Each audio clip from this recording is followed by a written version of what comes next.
Hello everyone, this is G-Wiz, and today I'm going to be doing a punches tutorial. So I'm dressed in casual wear. The list is going to be from least powerful to most powerful.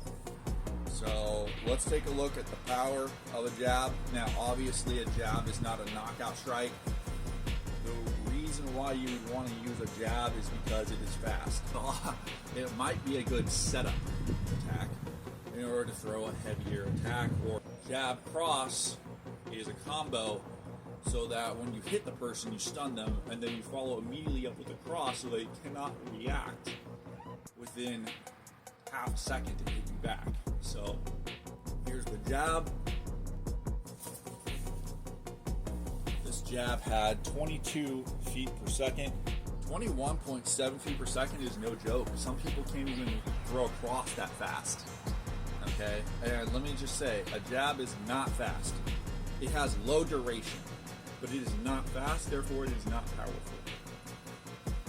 Is it accurate though?